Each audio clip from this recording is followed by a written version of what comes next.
pun memikul salib ganti sukacita yang disediakan bagi dia yang sekarang duduk di sebelah kanan tahta Allah.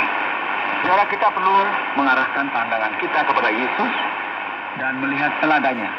Kehidupan Anda sebagai orang Kristen haruslah sama dengan Tuhan Anda. Kita harus berjuang untuk menjadi seperti Dia. Ingatlah selalu akan Dia yang tekun menanggung bantahan yang sehebat itu terhadap dirinya dari pihak orang-orang berdosa, supaya jangan kamu menjadi lemah dan putus asa. Dalam pergumulan kamu melawan dosa, kamu belum sampai mencucurkan darah. Ini merupakan sesuatu yang terjadi dengan Kristus. Dan sudah lupakah kamu akan nasihat yang berbicara kepada kamu seperti kepada anak-anak? Hai anak-anakku, janganlah anggap enteng didikan Tuhan, dan janganlah putus asa apabila engkau diperingatkannya. Karena Tuhan menghajar orang yang dikasihinya, dan Ia menyesal orang yang diakuinya sebagai anak.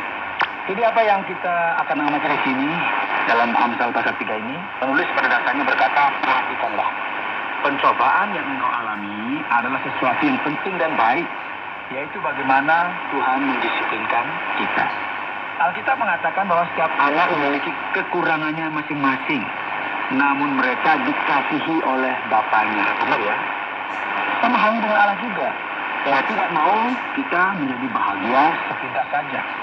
Allah menghadapkan kita dengan masalah yang sulit, membuat jalan yang kita tempuh seperti berat. Kenapa? Supaya kita belajar sesuatu yang sangat penting dari semua pengalaman hidup kita. Inilah mengapa perintah yang ada di sini adalah supaya kita tidak menjadi lemah dan tawar hati. Jangan merasa sakit hati ya ketika kita ditegur. Dan saya kenal beberapa orang yang merasa tawar hati dan mengalami luka hati dan berkata, aku seharusnya tidak mengalami ya hal-hal seperti ini. Berhentilah berbuat hal-hal yang seperti ini, saudara. Allah mendisiplin kita bagi kebaikan kita. Banyak masalah yang kita hadapi, pencobaan yang Allah inginkan dalam kehidupan kita. Inilah mengapa perintah dalam kitab Ibrani sangat jelas. Jika kamu harus menanggung ganjaran, Allah memperlakukan kamu seperti anak. Di manakah terdapat anak yang tidak dihajar oleh ayahnya? Mari kita perhatikan. Tetapi jikalau kamu bebas dari ganjaran yang harus diderita setiap orang, maka kamu bukanlah anak, tetapi anak-anak kamu. Jadi dengan kata lain, saudara, kita perlu bersyukur atas segala hal yang terjadi, segala kesulitan dan pencobaan yang terjadi, yang memberikan sebuah bukti bahwa kita ini adalah anak-anak Allah yang sejati, bukan anak-anak gampangan atau anak yang tidak sah, sebagaimana yang disampaikan di dalam firman Tuhan ini. Selanjutnya, dari ayah kita yang sebenarnya, itu ayat 9, kita beroleh ganjaran dan mereka kita hormati. Kalau demikian, bukankah kita harus lebih taat kepada Bapa segala roh, supaya kita boleh hidup? Sebab mereka mendidik kita dalam waktu yang pendek sesuai dengan apa yang mereka anggap baik. Tetapi Dia, Allah, menghajar kita untuk kebaikan kita, supaya kita beroleh bagian dalam kekudusannya. Ini menarik, saudara ya. Dosalah yang merusak, yang mengacaukan persepsi kita tentang dunia ini. Ketika kita menghadapi setiap permasalahan dan cobaan dalam hidup ini, dan semua hal-hal ini diizinkan demi pertumbuhan kita dalam kekudusan. Ayat 11, memang tiap-tiap ganjaran pada waktu ia diberikan tidak mendatangkan sukacita, tetapi dukacita. Tetapi kemudian ia menghasilkan buah kebenaran yang memberikan damai kepada mereka yang dilatih olehnya. Ya, saya sangat yakin bahwa kebanyakan dari pendengar ya, saudara semua yang sedang mengikuti program Jalan Mandan ini, pastilah menghadapi banyak masalah ya, pergumulan dalam hidup, mungkin dalam ekonomi, ya, pendidikan dan sebagainya, dan mulai berpikir bahwa apa yang saya alami ini sangat sulit ketika saya menghadapinya. Namun hari ini, saudara, ketika mereka melihat lagi ke belakang, mereka bisa melihat dengan jelas bagaimana tangan Allah yang bekerja pada saat itu. Dan mereka melihat betapa banyaknya mereka telah bertumbuh dan belajar. Jelas sekali bahwa inilah yang Allah kehendaki dari mereka. Jadi saudara, kita perlu berhenti sejenak dan melihat hal-hal ini dalam sudut pandang Allah. Sebab itu, jangan tawar hati. Kuatkanlah tangan yang lemah dan lutut yang goyah. Ini merupakan sebuah bisnis yang serius, saudara. Dan ada beberapa nasihat yang diberikan dalam pasal 12 ini. Dalam bagian akhir yang dengan jelas berkata, jangan menyerah. Jangan biarkan pencobaan-pencobaan ini, peperangan ini, permasalahan ini yang merupakan pencobaan dari Tuhan. Jangan kita sampai salah mengerti. Berusahalah hidup damai dengan semua orang dan kejarlah kekudusan. Sebab tanpa kekudusan, tidak seorang pun akan melihat Tuhan. Nah, ketika seseorang mulai merasa salah dan tawar hati, mereka mulai membuat sebuah usaha untuk hidup seturut dengan kehendak Allah, untuk menyenangkannya. Jagalah supaya jangan ada seorang pun yang menjauhkan diri dari kasih karunia Allah, agar jangan tumbuh akal yang pahit yang menimbulkan kerusuhan dan yang mencemarkan banyak orang.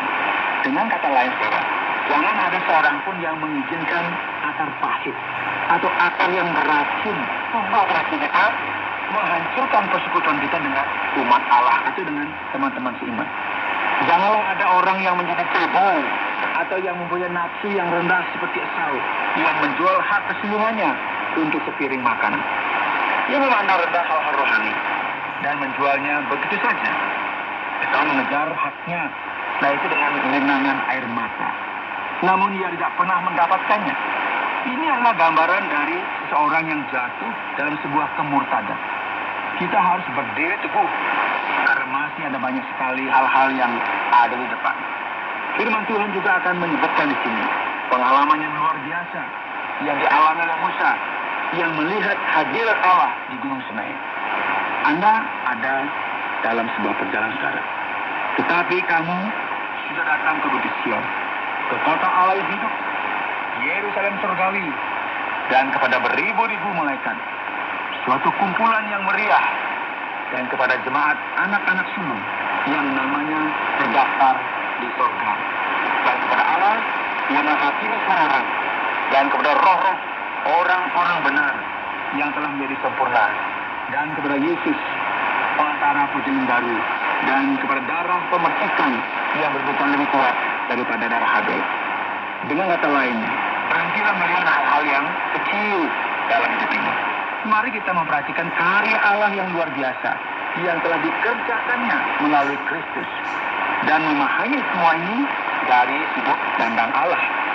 Bukalah mata rohani Anda, singkirkanlah materialisme Anda yang murah itu, yang tidak relevan, dan yang hanya ada di dalam permukaan saja. Dan pahamilah semua hal dari sudut pandang Allah. Inilah mengapa pasal ini akan diakhiri dengan ayat 28. Jadi, karena kita menerima kerajaan yang tidak tergoncangkan, marilah kita mengucap syukur dan beribadah kepada Allah menurut cara yang berkenan kepadanya, dengan hormat dan takut. Sebab Allah kita adalah api yang menghanguskan. Tidak ada seorang pun yang bisa bermain-main dengan Allah. Allah adalah Allah yang sangat serius.